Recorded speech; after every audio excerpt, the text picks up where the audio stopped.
کسی کا سوال ہو؟ یہ بھائی کا ایک سوال ہے، اللہ تعالیٰ ہمارے اس بھائی کو سلامت رکھے اور خوش رکھے، کہ کیا لباس ہے نا، لباس کا مطلب ہوتا ہے، لباس کے 3 پرپز ہیں۔ لباس یواری سوآتکم وریشا، لباس کا پہلا مقصد ہوتا ہے وہ ساتر ہو، ستر پوشی جس سے ہو۔ لباس کا دوسرا مقصد ہوتا ہے وہ گرمی اور سردی سے انسان کو بچاتا ہے، اور تیسرا اس کا مقصد زینت بھی ہوتا ہے۔ بھائی کا سوال یہ ہے کہ کیا اگر کسی نے بنطلون پینٹ پہنی ہے تو کیا اس کو فولڈ کر کے نماز پڑھ سکتا ہے؟ میں نے سنا ہے کہ کہیں کہ ایسے نماز نہیں ہوتی۔ سب سے پہلی بات، یہاں میں 2 باتیں پیش کروں گا۔ پینٹ پہننا کیسا ہے اور پھر اس کو فولڈ کرنا کیسا ہے۔ اگر تو آپ پینٹ اس لیے پہنتے ہیں کہ باراک اوباما نے پہنا ہے یہ لباس، تو پھر تو یہ پہننا جائز ہی نہیں ہے۔ اور آپ نے اس لیے یہ پینٹ پہنی ہے کہ مسٹر ڈگلس ہرڈ نے چونکہ پہنی ہے تو مجھے بھی پہننی ہے، تو یہ تو پھر پہننا جائز ہی نہیں ہے۔ کیوں؟ من تشبہ بقوم فہو منہم، جو کسی قوم سے مشابہت کرتا ہے وہ انہی میں سے ہے، اس لیے تو آپ کو نہیں پہننی چاہیے۔ دوسری بات، اور اگر آپ اس لیے پہنتے ہیں کہ لباس ہے اور میں اس پینٹ کو اتنا ٹائٹ نہیں کروں گا کہ جس طرح ممانعت کی حدود میں داخل ہو جائے، کیونکہ حدیث میں آتا ہے کہ اتنا ٹائٹ لباس نہ پہنو جس سے جسم کی خد و خال نظر آئے۔ اس لیے شیخ البانی رحمت اللہ علیہ کہا کرتے تھے اگر تو وہ ٹائٹ ہے، اتنی ٹائٹ کہ جسم کے خد و خال نظر آتے ہیں، اور کافروں سے متاثر ہو کے پہنتا ہے، تو پھر یہ پہننا ہی جائز نہیں ہے۔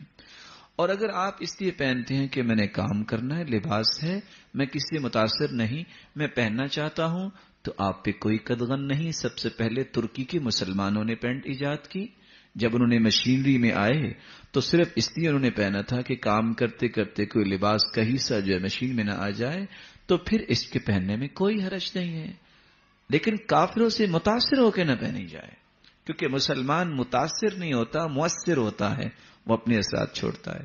پھر دوسری بات، آپ نے شلوار پہنی ہے یا پینٹ پہنی ہے، یا دیہاتوں میں کچھ لوگ چادر بھی باندھ لیتے ہیں، رسول اللہ صلی اللہ علیہ وسلم کا فرمان معظم کیا ہے؟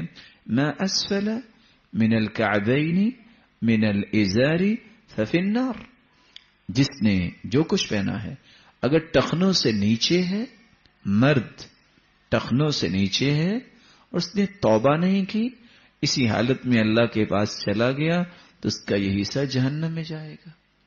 تو رسول اللہ صلی اللہ علیہ وسلم نے جب منع کر دیا، خواہ آپ مسجد میں ہیں، بازار میں ہیں یا گھر میں ہیں، ایک مرد کو ٹخنوں سے اوپر ہی اپنی پینٹ اور شلوار پائجامہ یا چادر رکھنی چاہیے۔ ہاں، عورتوں کے لیے حکم یہ ہے کہ اپنے پاؤں کو ڈھانک کر رکھیں، بلکہ حکم یہ ہے یرخین ذراعا لا یزدن علی، عورتوں کو تو چاہیے کہ اپنے پاؤں کو ڈھانپنے کے لیے ایک ہاتھ کپڑا بھی اگر پاؤں پہ ڈال لے تو ان کے لیے اجازت ہے۔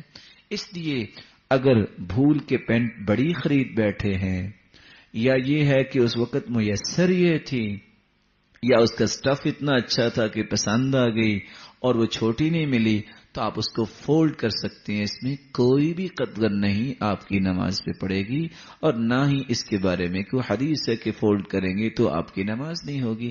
لیکن کتنا ہی اچھا ہے کہ آپ اپنے پائجامہ اور شلوار اتنی ہی بنوائیں کہ آپ کے ٹخنوں سے اونچی ہو۔ خود رسول اللہ صلی اللہ علیہ وسلم کی چادر کہاں ہوتی؟ نصف الساق، آدھی پنڈلی تک، اور ٹخنوں سے اوپر تک۔ اگر رسول اللہ صلی اللہ علیہ وسلم نے یہ لباس پہنا اور ان کے ایٹیکیٹس اور مینرز میں کوئی فرق نہیں آیا، تو میں کون ہوں کہ کہوں کہ مینرز یہ ہیں اور آج کل بازار میں ان یہ ہے اور لوگوں نے ٹریڈیشنز یہ بنائی ہیں؟ یہ ساری میری باتیں ہیں۔ مجھے دیکھنا ہے کہ میرے آئیڈیل رول ماڈل محمد الرسول اللہ صلی اللہ علیہ وسلم جس جیسی ہستی اللہ نے پیدا نہیں کی، ان کے معمولات کیسے تھے، آپ کا معمول مبارک کیسا تھا، آپ کا لباس کیسا تھا، آپ کا رہن سہن کیسا تھا، مجھے تو اس کو فالو کرنا ہے۔ اللہ ہم سب کو توفیق عطا فرمائے۔